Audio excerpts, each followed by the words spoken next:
All right, everyone. Here we are. As I said, we are going to springboard. All right, Wandering, be well, my friend. For those of you who are sticking around here, and my goodness, we have 40 of you tonight. That's awesome. Thank you for being here. If you're here, you're curious about things, especially about Vampire the Masquerade. The conversation isn't going to get much past the PG-13. PG-13. Nothing we're going to explore will necessarily need me to have the mature tag on, because we're still talking about the concept and the theme of horror. As well, I'm not going to be getting into the weeds of the mechanics of Vampire. This is not going to be a character building workshop. I do have a sheet here, because I do want to showcase there are mechanics to back up the themes of Vampire. But this isn't necessarily going to be a tutorial on the mechanics of Vampire. If you all are interested in that, that's something that I can present to you if you'd like. But I can refer you over to MacabreDerek, who actually runs a VtM workshop every Monday over on his channel.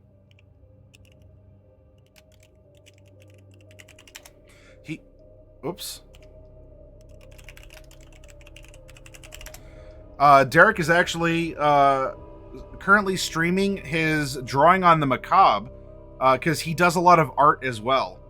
And I will give him an unprompted commercial.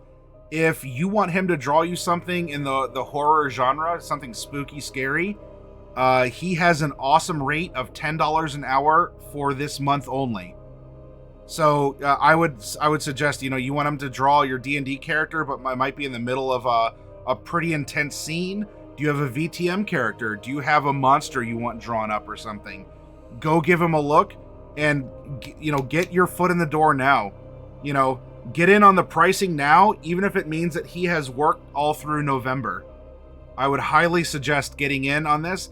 I have gotten a lot of art through Derek. I love his style. It really hits a chord, especially if you haven't seen it before.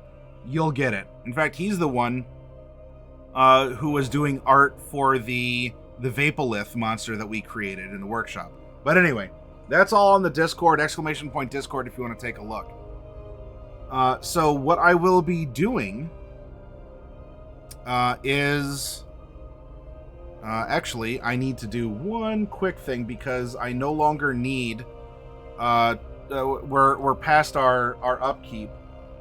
So I gotta move something over real quick. There we are. All right.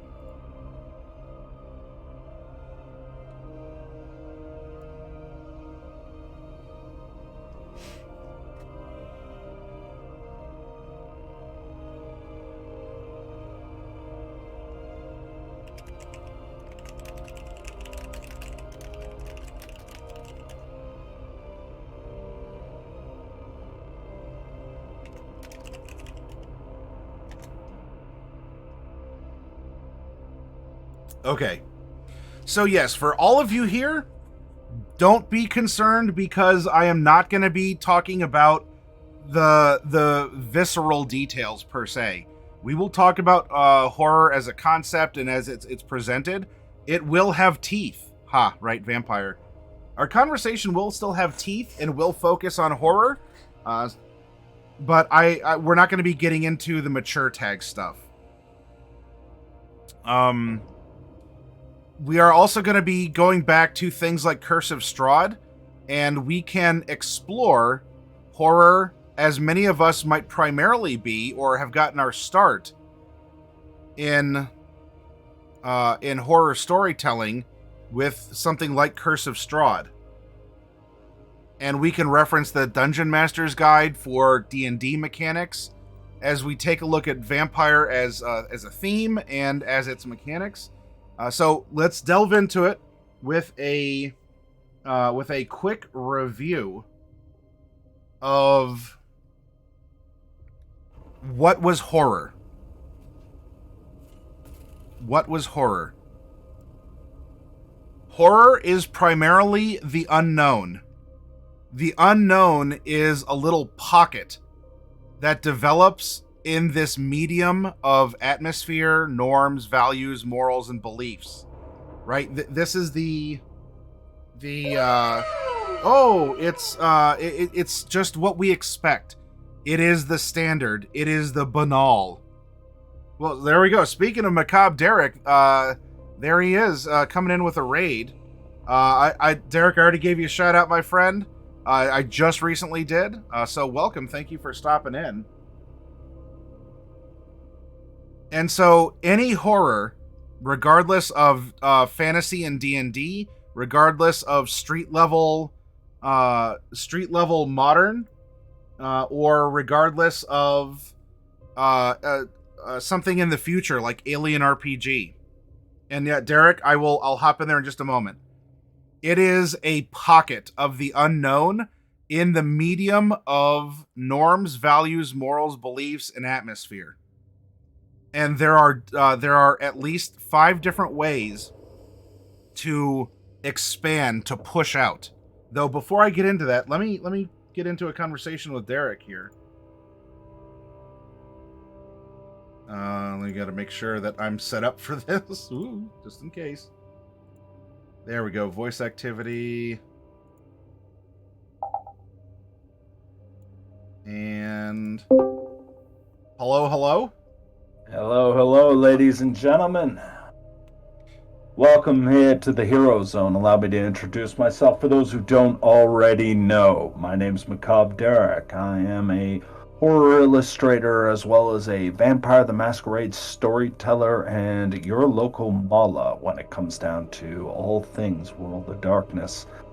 Maddie, thank you very much for having me on, and I am excited to end up seeing what you're bringing to the table right now, as we apparently are doing a Vampire the Masquerade workshop off-brand, not only in the Hero Zone, but on... What is going on, ladies and gentlemen? And it is time to get a little worked up. Yeah, I'm hunting in your domain, my friend. I'm sorry. Well, that's going to cost you a boom in the leg. And Hage Hige Man, street level it's just that. It's what happens in the streets. It's not maybe a comic book reference is a better way to illustrate it. You have Superman, who is an alien imbued with everything. He is not street level. If you want to go down to, I'll swap from DC to Marvel. Jessica Jones is street level. You might argue Punisher is street level. We get closer to the people, the streets. You have humans, and some of the humans are an exceptional human, but a human mostly all the same. So that's what that means. It's not that you're flying around or you have awesome tremendous powers. Now vampires do in some senses, but a lot of it is still more of a modern street level take on horror, and especially modern, as many people play vampire in a modern setting.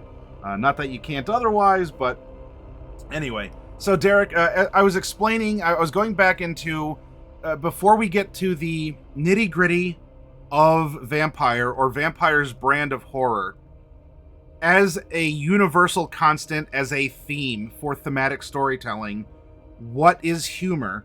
And I was going over some of the things that we had talked about last night, and if you believe that I am incorrect, you are obviously welcome to correct me or to bring up an like you're gonna stop me. I'll be petty and kick you from my Discord. How dare you? Yeah, try it. Horror is born out of the unknown, and it is a little pocket that is set in the space, this churning mist of atmosphere, norms, values, morals, and beliefs. These are the things that these are standards. This is the banal. This is the everyday. We expect it. It is everyday life, and we can even feel comfortable and safe because we know what to expect among those things. And in the diagram that I'm showing on stream, there are 5 different ways to introduce horror into this standardized existence. We have suspense, fear, violence, gore, and the supernatural. And some horror, of course, can be all or some, but all you really need is one part of a pin to pop in an entire balloon. One little part of a pin to go through one little part of that rubber, and the whole thing starts collapsing, like deflating, collapsing, and it's now abnormal. Kobold Sprig coming in with 48 people, people, humanoids, kobolds. Release the Huggernauts, absolutely. Welcome to the Hero Zone. Real quick here, let's give a shout out to Kobold Sprig.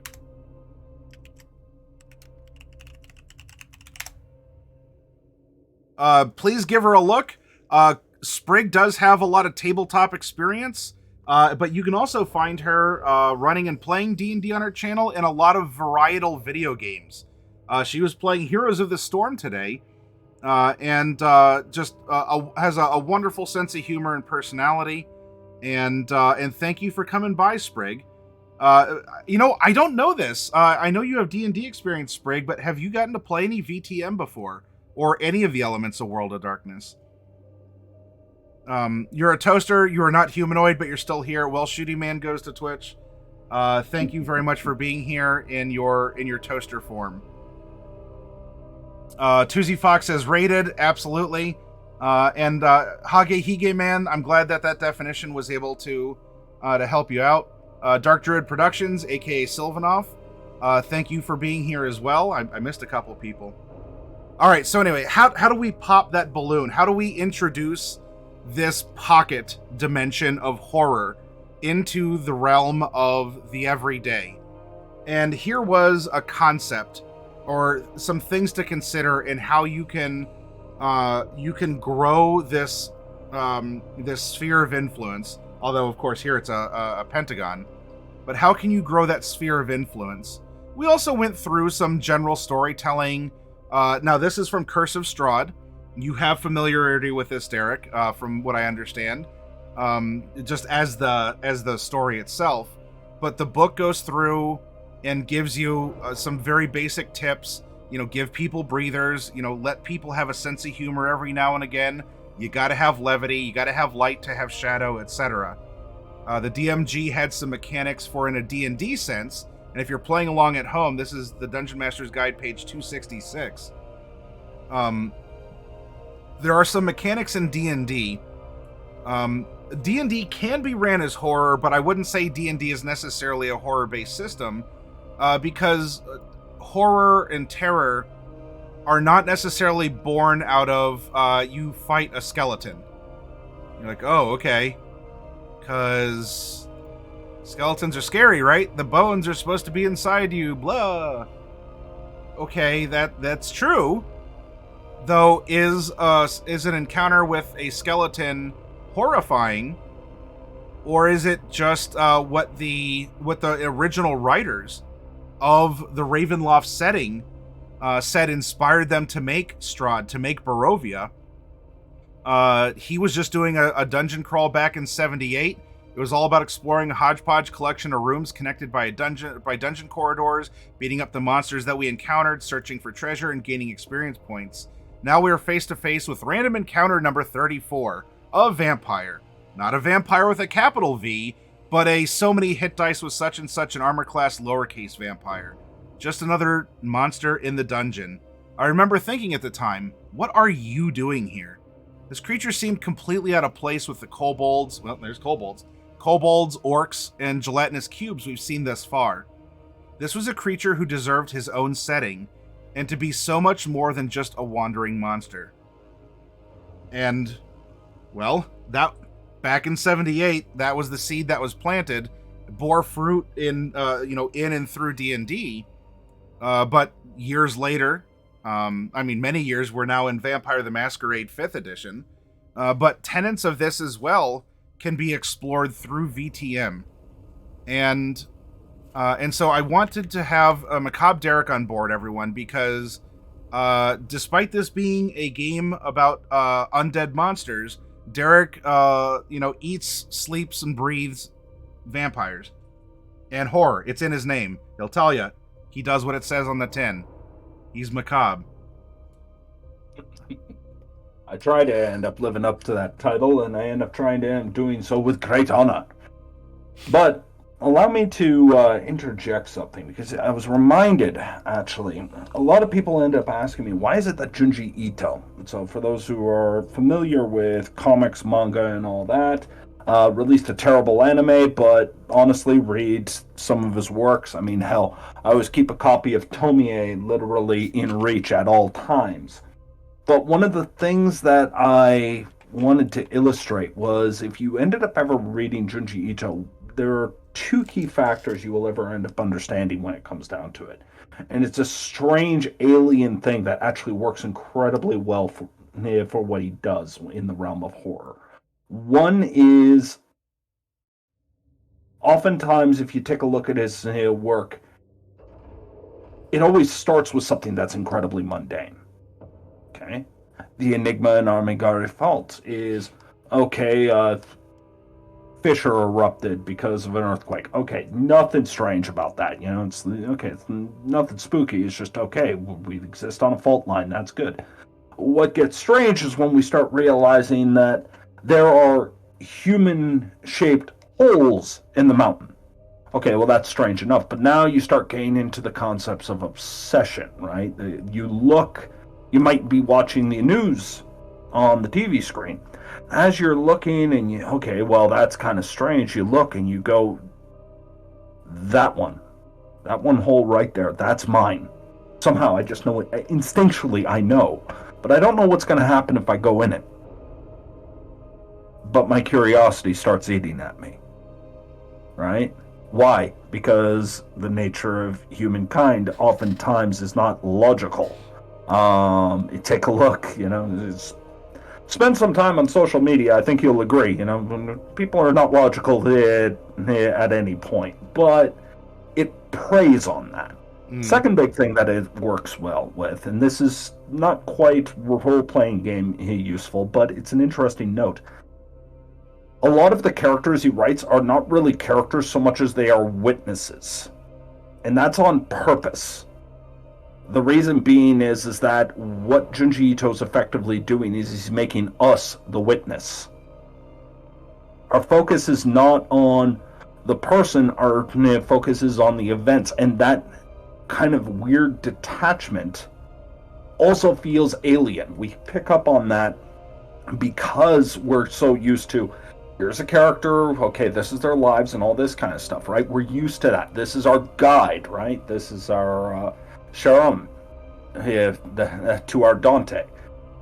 That's usually the case. That's not the case right now. And so when we see this stuff, our reactions are genuine unto what we are witnessing, reflecting in the character. But the character themselves is borderline uninteresting on purpose, by design. If you take a look at, I referenced Tomie earlier, take a look at any of the protagonists, quote unquote, that end up happening, that eventually chop her to bits, because that's the running cycle of Tomie, because, dear God, she is messed up to beyond belief. And if you haven't read the story, you will end up I would heavily recommend it. You will end up finding that these characters fall to their obsessions. And that is something that works incredibly well. Now, when we're going into Vampire, we're going to have to end up figuring out that same baseline. We start with something that looks mundane. It might be a hole-in-the-wall bar, right? It might be a warehouse, of foodstuffs. It might be a sewer system. It might be an old house. It might be a fantastic mansion. It might be literally you going on the Senate floor. It might be a nightclub. It might be a convention center. It is these weird things that happen in what seems to be otherwise mundane points. You are looking behind the curtain to see what's really going on. That's where you start to end up asking. World of Darkness works incredibly well when you can make somebody ask, what if? Mm-hmm.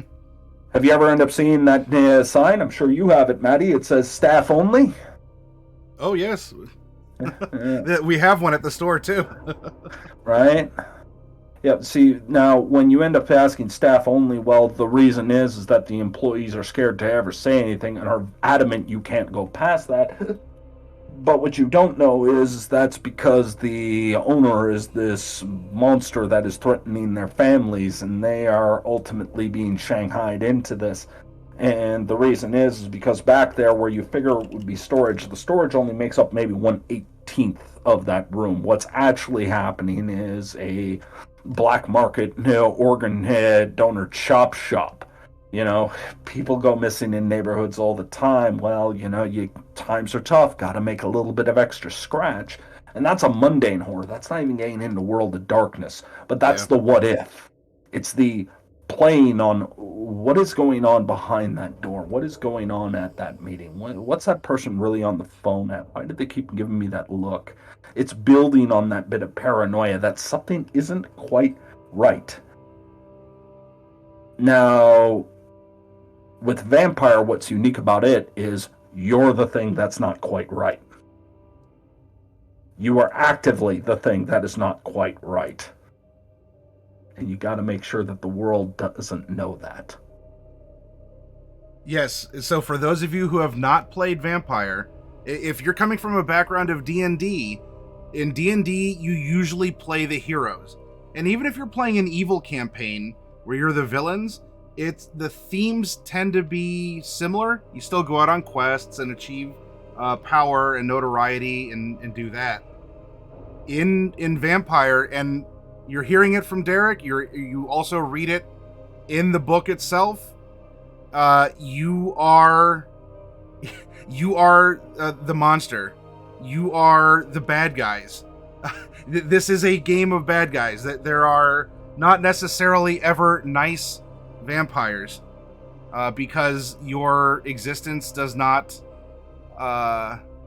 really cater as much as you want to be nice.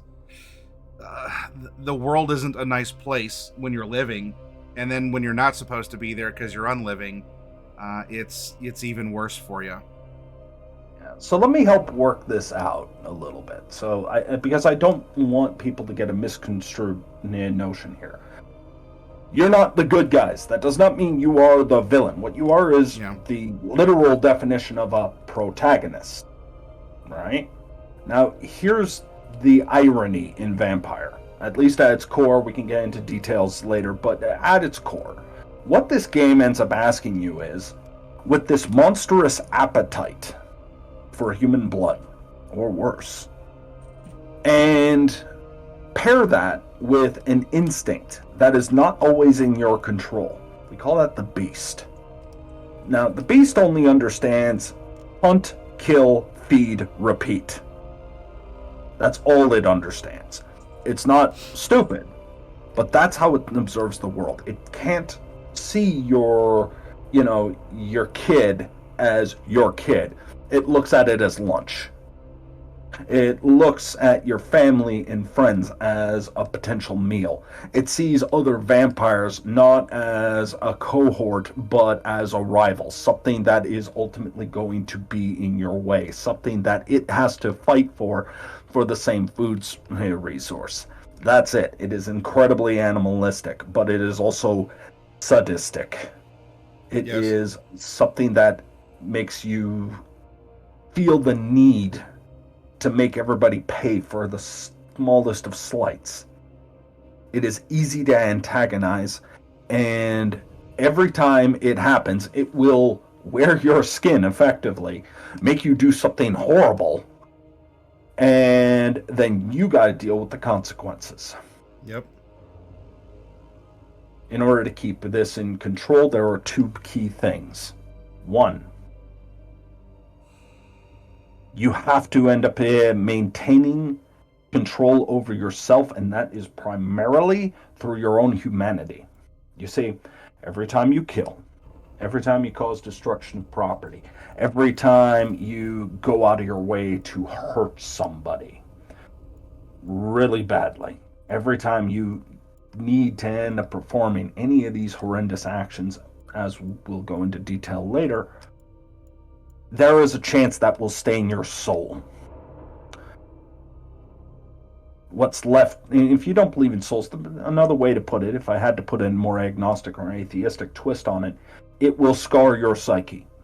It will literally reduce what you are. You will become closer to this animal, that the beast, as I described earlier.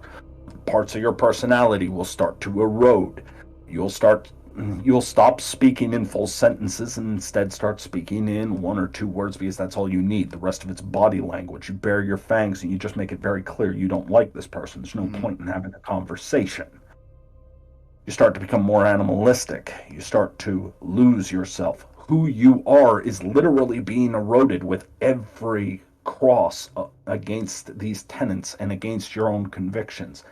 This starts to erode who you are until you have to be put down because you're more monster than anything else. And when you're more monster than anything else, well, other vampires realize you're about to let the world know vampires exist. So probably a good thing to make sure that we put you down so everybody still thinks they're a point of fiction. This is where you end up running into the problems, right? So you have to maintain that humanity to maintain control. But then the other part of it is you have to feed. You have to end up drinking blood. And understand that means you have to look at everybody as food. Everything as food. You are perpetually keeping an eye out for those small opportunities to feed. Because the more you feed, the more control you have. The more you starve yourself, the more likely the beast is suddenly going to wrench control of you and just suddenly do something, well, you're going to regret.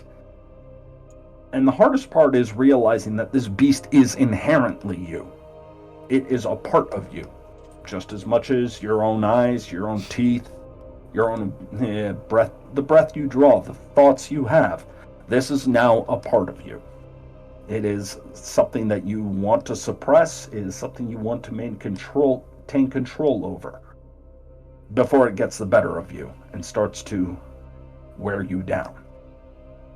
And for those of you out there, what Derek described, we have not touched on. Like, he brought up the concept of the mechanics that I was filling in on the sheet on screen. This does not get into, oh, well, which clan are you playing? What's your generation? Which disciplines? Forget that. Those are refinements. That we're talking about the nature of the game, the nature of you as a character in the game. This is every vampire, regardless of clan, regardless of your skills and your attributes and your touchstones and convictions and all of this. This is the universal. Just like we're talking that horror is a theme. Thematic storytelling has universal truths. People feel horror in Asia, in Africa. There's a group of people who felt horror in Antarctica, or I think that one movie at least conveyed that. Horror is everywhere. And this is what this system wants to stoke and invoke. And there's different veils and details and things that will refine the horror even further. If you're a fan of, or even if it super scares you and you want to try and step up to the challenge, you want to explore body horror, well, I got a clan for you. Do you want to explore, personality, like a horror of a personality disorder, of something else? The magnifications that we feel as a human are exasperated in your undead state, can be amplified by your clan. But everything Derek said is the basic universal truth to this game. And yep. Derek, if I can challenge you just to confirm this, we're going to put this through an academic test. Let's even remove our personal experiences and observations. Sure thing, but one second, I just want to acknowledge something that Orchid said. Sounds like he was talking about self-control and willpower. It very much is, because what you are fighting against at all times is yourself. That's a huge point. It's your humanity, and it's your hip, and it's your willpower, your ability to stay lucid and calm and trying to end up maintaining control over yourself. And that is an incredible struggle with vampire when you ultimately are a blood drinking monster. So you're very much right on that, and it's difficult. It is incredibly difficult, and you will be tested at every opportunity because you realize that, yeah, maybe the dice went south on you, but you're the one who decided to end up going in the bar that night. You ultimately made that situation possible to begin with. The only thing that the beast did was take advantage of the situation you, in one way or another, chose to put yourself in. It's not an escape to end up saying, oh, the beast got the better of me. No, you did that. You chose to put people at risk because everybody is at risk the moment you show up, whether you like it or not. Anyway, Maddie, you were going to ask this on a level of academia. On a level of academia, we're going to go back to a document I was referencing last night called The Elements of Horror, which is from a book called The Philosophy of Horror. And this breaks down, this is more of the clinical detachment from horror. How can we define it? Not necessarily just describe it. And with this academic approach, horror is defined as something that is both threatening and impure. Because if something is just threatening, that induces fear, not horror. If something is just impure, it invokes disgust, not necessarily horror. I can be disgusted at stepping in, dog poop that someone didn't pick up. And, that's not going to necessarily ruin my day and, make me, need to change my own pants. So in that case, that's impurity, or, I might be startled by something. So horror is defined in this regard by being in that center where we find threat and impurity. And there's a couple different ways that those can be interfaced. But going with the basic concept of a vampire in VtM, these can be refined by the clans, etc., etc. But if we go through this worksheet, Derek, how would you describe the monster as being threatening? Physically, psychologically, socially, morally, or spiritually? If you want to give a couple examples to prove that vampires can be threatening, and then we can discuss the concept of impurity. And it doesn't have to be like super long. It could just be, here's an example. Boom, here it is, Let's fast track this. Physically, a vampire has the capability of being stronger than the average human being. Not all of them have access to particular disciplines that will force them to do so, but any one of them can rouse the blood and suddenly end up becoming far more capable than they would have as a mortal. So even an average mortal versus a average mortal turned into a vampire, the average mortal who turned into a vampire has an incredible edge that is capable. Let's not also forget the fact that it can easily lose control. Now, when we're talking about psychological, well, let's flip this not only from human, what we call kind, or to kindred, what we call vampire. I'll be using those two terms frequently, just for everybody to keep up, and I'll remind you along the way. But psychologically, okay, let's start off with this. First off, you have to end up wrestling with the fact that you are now looking at every single person as a food source, or some way to exercise your little bit of frustrations. Yours is a horrifically abusive relationship, regardless on what the hell you end up wanting it to be. That's almost completely out of your control, yet you have to end up staying close to them in order to end up maintaining control. It's a wonderful catch-22 you're caught in at all times. Now, as far as psychologically to the people that you're around, you start to end up making them maybe codependent as a ghoul. You might end up having to end up threatening them, abusing them, gaslighting them, because you got to end up maintaining this secret. Yep. You start to erode the people around you, or you start to make them worry about you because you got this terrible secret you got to keep. Socially, well, you have to end up erring on the social graces amongst kindred, be it any sect, take your pick, Anarch, Sabbat, Camarilla. You also have to end up realizing that you have to enforce control. Okay, not to get too much into the clans, but Venture are a perfect example of this. They literally craft the rules, then the rules that kind play by.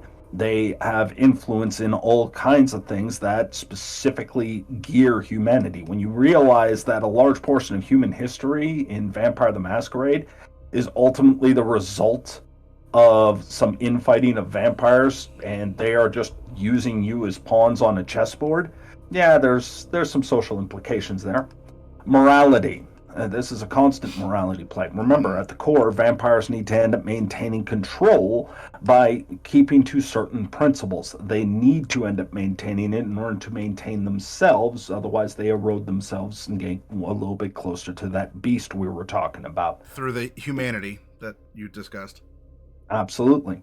We also end up having that problem of when something bad happens, let's say the Masquerade, what the game is based around, the best kept secret everybody knows. The Masquerade says humans cannot know about it. So let me tell you, when a loved one finally figures out, oh dear God, I just caught you drinking the neighbor's cat and consuming them, I saw the fangs. That's why you haven't been coming out during the day. That's why you've been hiding all this time. That's why you've been doing the late nights. That's why I saw you with that woman at that bar that one time when I was tailing you. All of a sudden, guess what? They know. Well, what do? Because because if they tell anyone, you can try and have them sworn into secrecy, but if any vampire finds out that that's the case, they will outright kill them. Because they need to preserve that masquerade. That needs to be hidden at all times. There cannot even be a remote threat. If there is, what was the famous line? If there is even a 1% chance, we have to take it as an absolute certainty. If there is even a 1% chance that they will say that there are monsters, there are vampire, then there you go. Well, that is true for all vampires. They know their entire existence is predicated on this point of secrecy. Because while each and every one of them may be more powerful than the rest of the kind, the rest of humanity, humanity owns the day. And humanity has managed to end up building weapons that were well outside of the scope of vampire abilities to end up handling. Yeah, getting shot with a shotgun sucks, but, going up an entire battalion, you're not surviving that. Now let's take a look at spirituality. I actually will recount a character I played, Maria, of Clan Zemisi, an Anarch. Very much Roman Catholic. Now, what does it tell you when you are told outright, no, you are damned? Your soul will never meet heaven. Every sin you commit because of what you are, that you will never be able to take back, you will never be able to undo, is going out. You are stuck in damnation, whether you like it or not. And all this stems, supposedly, from Cain, the world's first murderer, as written in the Bible. That is your progenitor. You are a descendant of Cain. Well, all of a sudden, what was initially taken on faith is now very much fact. And for anybody who's a fan of Constantine, there's a difference between having faith and knowing. There is a grand difference between having faith and knowing. And now you have peeked beyond the curtain. And you are something that is damned. You will never see heaven. You prey upon God's children. You are literally designed to do this. You are a monster created by a curse designed by God. How do you rectify that? That starts breaking down personal identity. That starts breaking down your own foundations. That is an attack upon you and everything you are. And that was fantastic to explore with Maria. I absolutely love playing her for that, because anybody who knows Clan Zemisi, they're known as a clan of sadists. Well, That's true.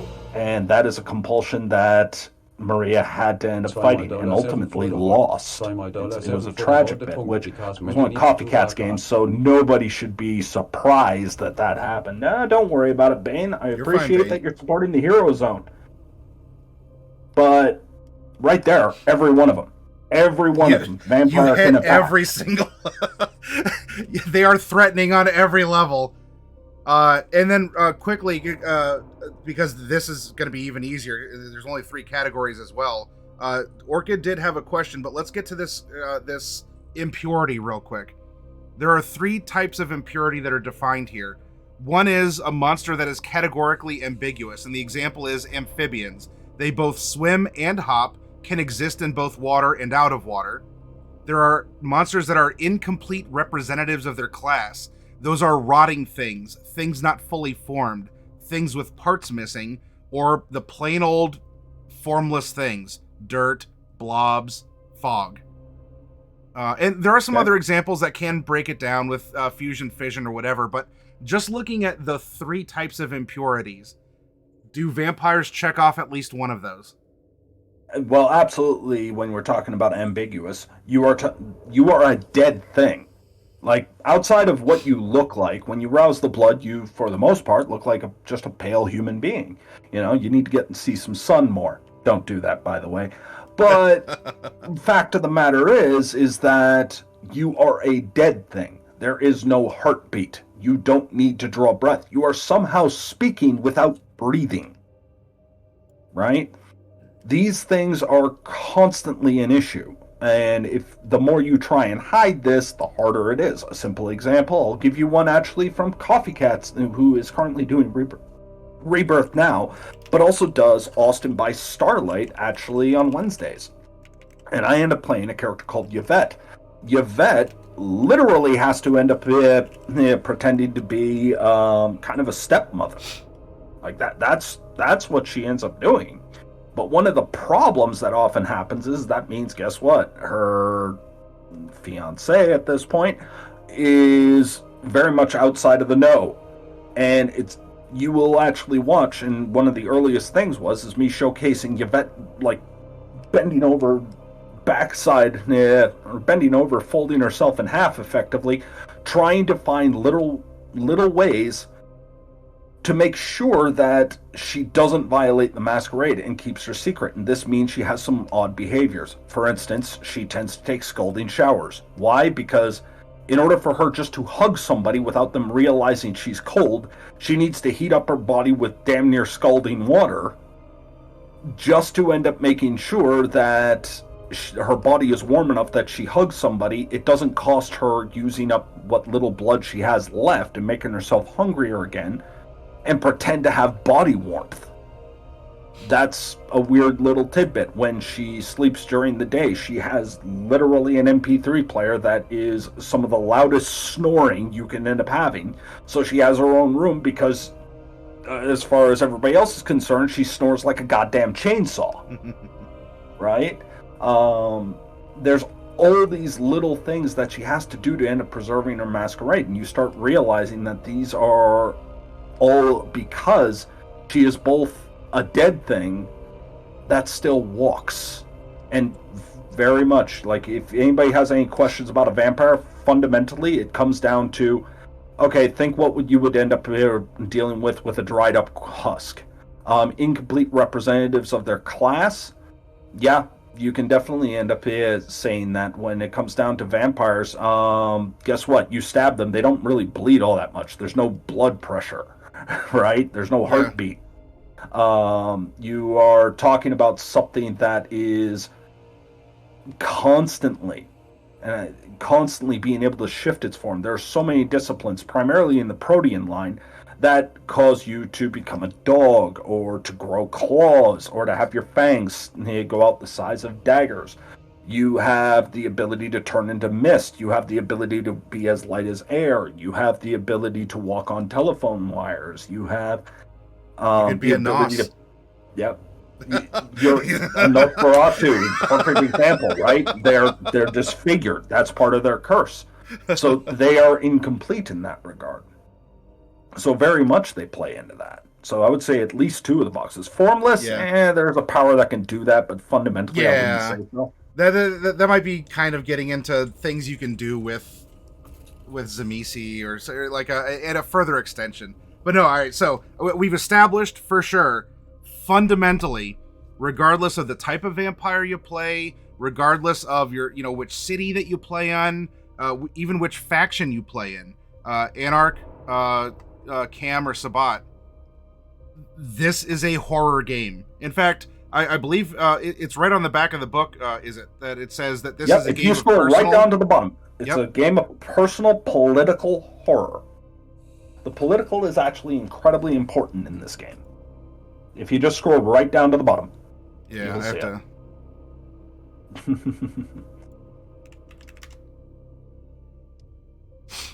Just click and hit end. There we go. Right there. A story game of personal and political horror. 5th edition.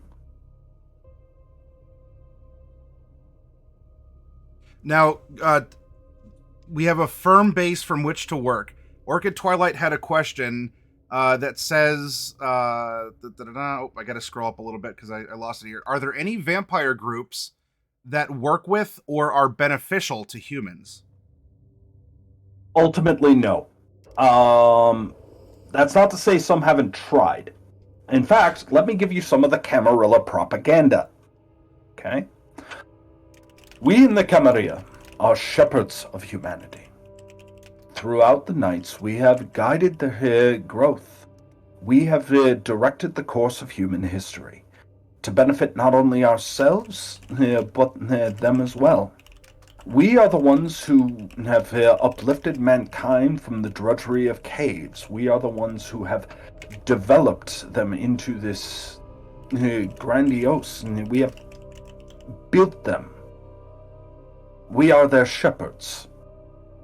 For one to claim their blood outside of the Camarilla is for them to not only be accused of poaching, they are removing an element of not only our design but of humanity.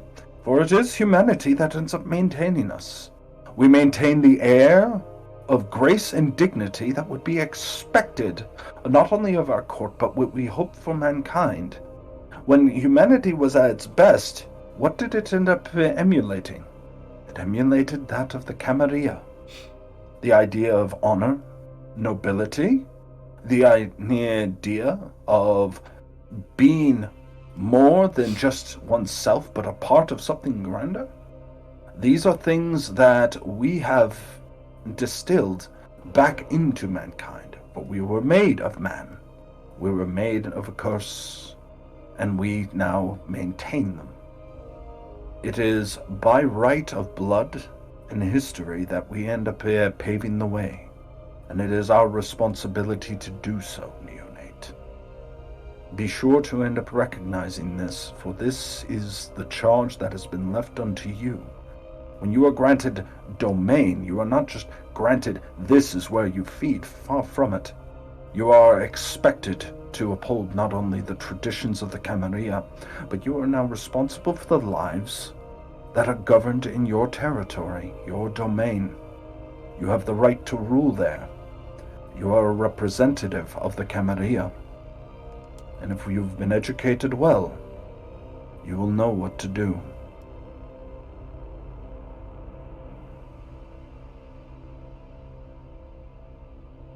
Orchid, does that satisfy you?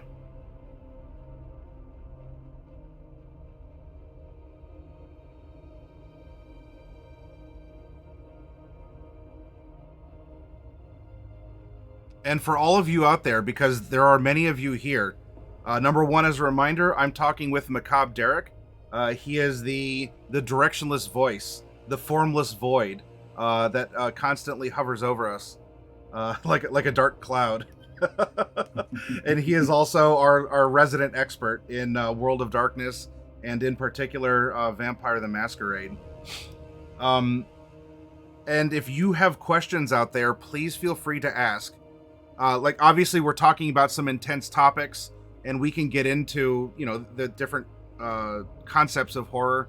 We'll keep this still PG-13, but if you have questions on things, I don't necessarily want to get into the pure mechanics, because we're not really here to teach you how to build a character in this workshop. But we are here to introduce, if you want to tell a horror story, why and how you could do that through this system, through Vampire the Masquerade. Overall, but in particular, we are in the 5th edition book. Maddie's going to try and keep me PG-13, but he's seen my workshops. That is difficult. Well, you know, I can try. Now, barring other questions that come up here, because I do want to explore the concepts of horror. There are a lot of details in this game. This is also why I don't want to go into the pure mechanics of it. We can see that as a character, this has you broken down into smaller bits. And that is a technique in horror and in building terror and in storytelling, which, by the way, in this game, the one who runs it is the storyteller, and you run a chronicle. So there's a heavy emphasis on narrative and story and building up these things. Because when you start getting to the minutia of detail, that can bring a visceralness. And the character sheet can reflect that, because you have a lot of different skills. This is not a D&D character sheet. Now, that doesn't mean that this is necessarily complex. This is just broken down to allow for more specialization and allow you to get into the details, because there can be a lot of tragedy or terror, horror, thrills that can be found in the minutia of those details. So these are what they are. You can imagine generally how you would go about invoking them. Not worried about building dice pools or the like. But if I can prompt you, and again, let's not even necessarily bring clans into this. We don't need to bring in the attributes or skills. Let's talk about one of the first fundamental horrors that a player of Vampire can experience, and that is, as you delightfully refer to it, Derek, the basic feeding scene. And for all of you out there, you're like, oh, basic feeding scene? Okay, how is this horrible? It's a basic feeding scene. Where can the horror be found in something called the basic feeding scene? And by the way, this goes back to what Derek talked about. A fundamental part of Vampire is keeping yourself fed. If you don't, you're done. This is kind of a resource management game, and if you really break it down, this is a resource management game in that regard. So this is talking about something that you have to do. Every vampire, no matter how old you are, you could have unlimited power and dots everywhere all over your character sheet, and you still need blood. So Derek, take us into a basic feeding scene if you don't mind. Okay, well, let me explain the running gag here when it comes to basic feeding scenes. Now, when I run a chronicle, the very first thing that I typically do is I run 2 to 5 games where we're not really getting into the plot.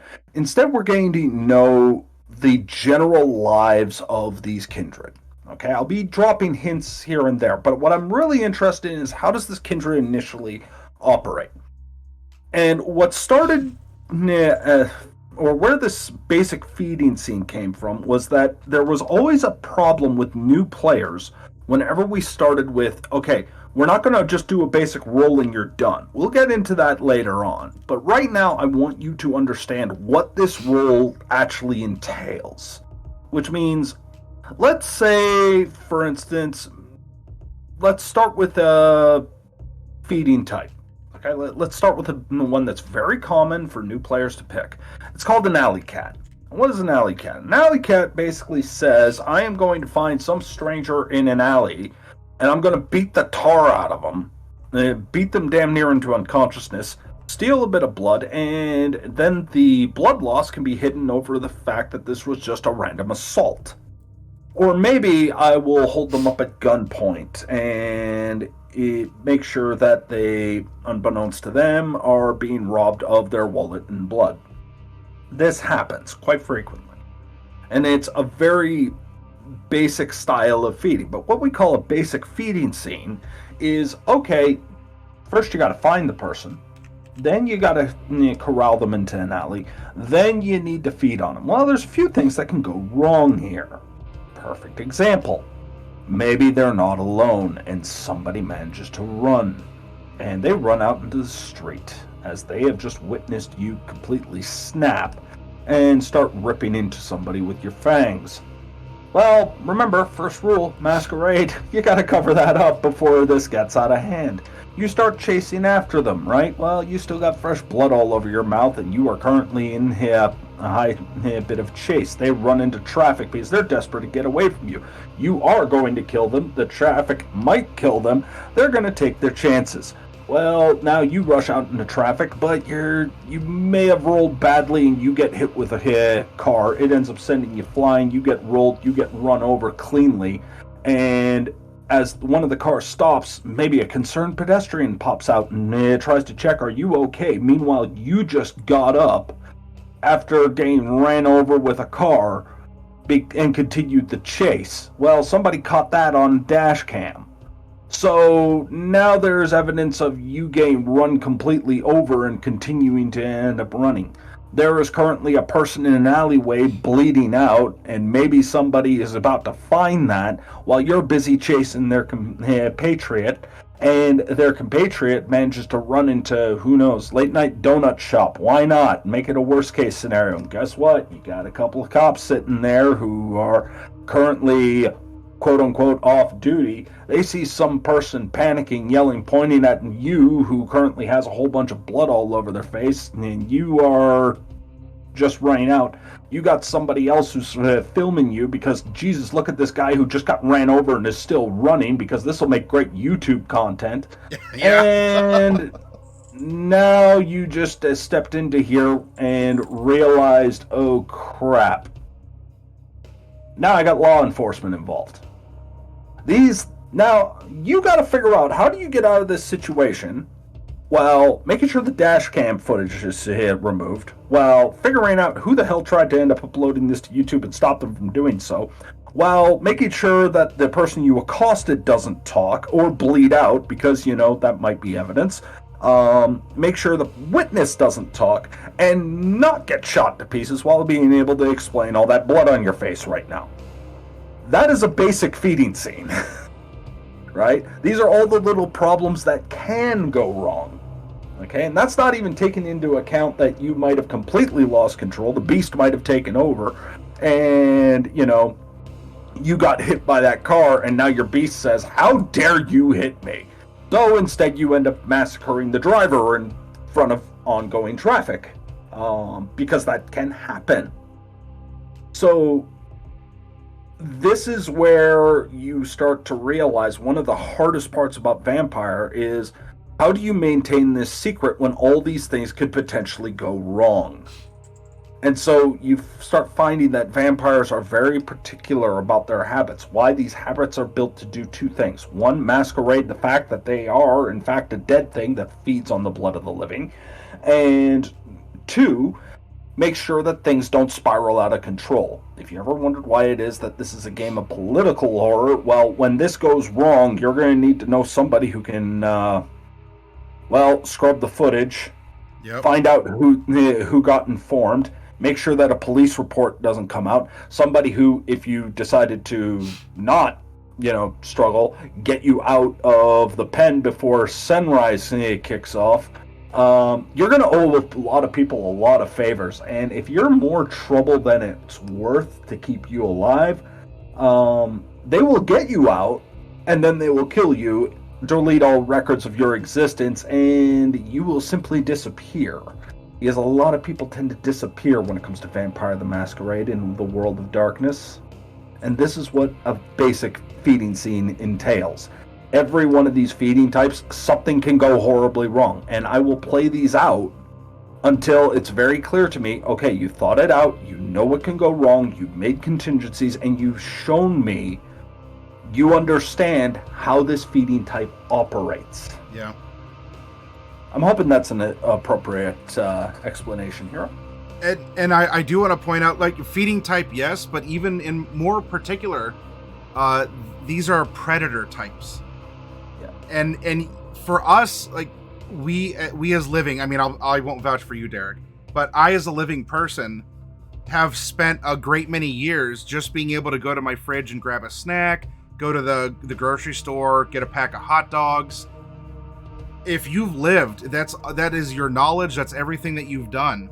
And even if you live in exorbitant wealth where people bring you food, or you grow up in a poor family or something, and it's month to month and you're scraping by, that is still a vastly alien concept from now.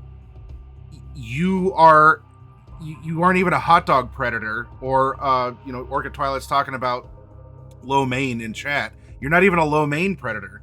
You are now a human predator, and you prey on humans in different ways, and you have to come to terms with, you hunt your food, even in a sense for the baggers who drink from blood bags. Is a broad, quick thing for you all out there. You still have to acquire the blood bags, because blood bags, there's paper trails, there's regulations, or there's a lot of other hoops that you might have to go through.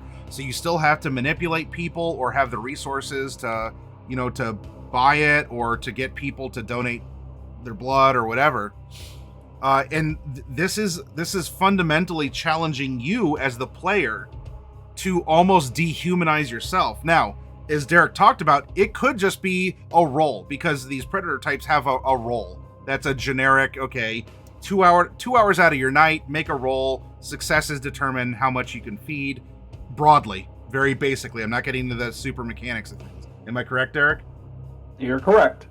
But if you want the horror of the game, and you don't want to treat this as, I'm piloting a stat block and I detach myself because I don't want to think about feeding on people and icky stuff like that, this may not be the game for you to play. Now, every feeding scene may not necessarily be as detailed as Derek said. He wanted to make sure that the newcomers, or the people piloting their characters, got it, that they understood the visceral nature. But you have to understand, going into this is now every night of your unlife. And if it's not every night of your unlife, you either got lucky in some rouse rolls when you woke up at dusk and you didn't expend blood, or you're going hungry, and the hungrier you get, the more dangerous things get because of the mechanics in the game. But there's always a hunger. There's almost always hunger in this game. The only way to ever actually be sated in full, which could last only one night, is by taking a life, a human life in particular. Otherwise, there's always that vacuum. There's always room for things to get a little hangry in the game.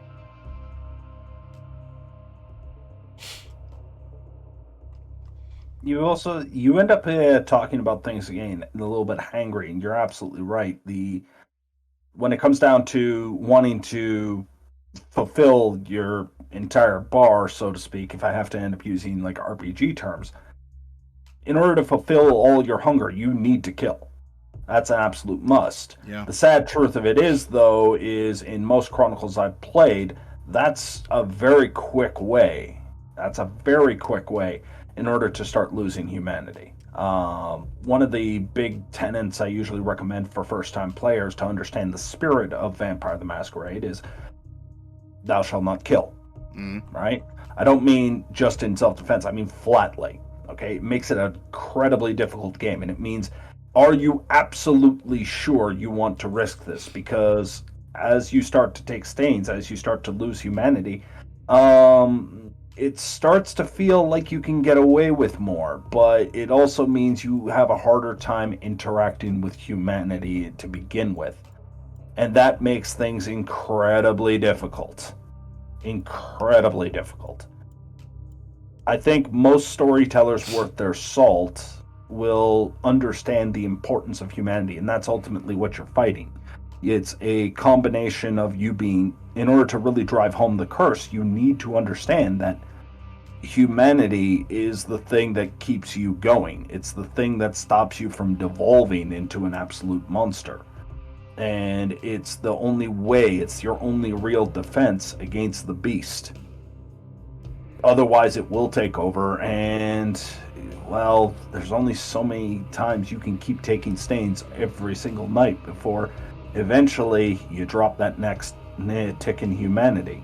Mm-hmm. And one of the things I absolutely love about this game, I know you don't want to get too much into mechanics, but I'm going to bring a 1 point of mechanics that works incredibly well in this game. We talk about hunger. Okay, we talked a little bit about willpower, right? The idea of controlling yourself. Well, here's the problem. In order to do success or be successful in a lot of things, you're going to need to spend willpower. Willpower allows you to re-roll up to 3 dice that are not hunger dice. What do I mean by that? Your dice pool is typically an attribute and a skill. You take those 2 numbers, you roll that many dice, not a problem. But as you get hungrier, you start to remove some of those dice and replace them with what we call hunger dice. You can't re-roll hunger dice. That means if your hunger is, say, you're at 4, so 4 out of 5, 5 being the maximum, and you only have 4 dice, you can never re-roll whatever you rolled. You are losing control and your ability to kind of game that system. What makes this worse is that if those dice roll particularly badly, it is quite possible your beast is going to do something you'd rather it not do. And it's not going to end well. The other part of it is the fact that as you spend willpower, well, your willpower is also the thing that helps you, along with your humanity, not snap at a drop of a hat. So what you're stuck with is this weird conundrum. How important is it that I succeed at being able to move forward in this endeavor? Am I willing to risk losing control of myself a little bit later to succeed now? And therein lies the problem, because, that beast, it typically doesn't do things half-assed. At best, somebody's breaking bones.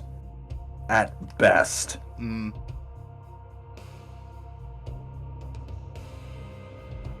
In a redux of the mechanics, would it almost be an interesting interpretation to say that this little corner of your character sheet here, I mean, health can add some pressure as well, but especially willpower, humanity, and hunger, this is almost the difficulty level of the game, and it's one that you manage as the player. Actually, there's another stat that I can end up describing that actually does the difficulty of the game far better, believe it or not. So on this sheet, I believe if you scroll down, you're going to see coterie. Like, it's going to show you domain and all that kind of stuff. So if you scroll a little bit lower, yeah, right here, merits, haven, and all this kind of stuff. Okay. So one of the ones you can do is called a domain. Okay.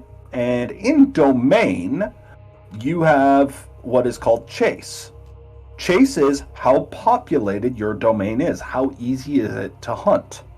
If it's a really well-stocked domain, like a rack or something like that, that has 5 dots in it, you only need a 2+ success on any hunting check. That's almost laughably easy for most hunters. And if it's easy to get food, you can oftentimes be able to end up doing a lot with just blood, and you don't have to tap willpower near as frequently. You are able to maintain control a lot easier, right? Because you're fairly well stocked up and only have 1 hunger die, and you're able to manage yourself quite well. Change that to 1 dot, and now you need 6 successes, which in order to succeed typically means you need 12 dice. Most characters are capped at 11 if they have a specialty, which means you don't even have a 50-50 if you max the stats out. Most characters are not max stats for their hunting, so it makes it incredibly difficult. So the difficulty of the game can oftentimes be defined by that 1 core stat, which is built on at character creation at your session 0. That is, I've found, the most consistent way to end up checking the difficulty of a chronicle. I would say average is 3. If you want to ratchet up the difficulty, you drop it down to a 2 or a 1. If you want to make it a little bit easier and you want to focus on more the political play or the horror aspects and the abusing powers and all that kind of stuff, you ratchet it up to a 5. That has always been, and I've just because I've experimented with this actually in Coffee Cat's game. And when Spectre Deflector, believe it or not, tried to, and successfully, run a Chronicle, I say tried to because obviously, things happen and we're unable to continue that Chronicle, though I'm told that we may be jumping back into it. Immediately we took Chase 5. And Vampire, or Blood in Vampire, has never been easier for me in any game. And dear God, has it made it so much easier to focus in on the story and not have that interfere. And that's kind of useful, especially for new STs and new players, because now we can focus in more on the game itself and the mechanics. Whereas if you drop that, what you're really trying to emphasize is this idea of desperation. Right? You can't heal yourself without being a risk to people. You got to be careful about your willpower expenditure, because right now you're at 4 hunger and all it takes is a taste or the sight or the smell of blood to set you off in a frenzy. And oops, I have absolutely killed somebody. Oopsie. now I have all my hunger slaked. Yeah. All right, then real quick, Orchid. So there is a feeding type for animals called the farmer.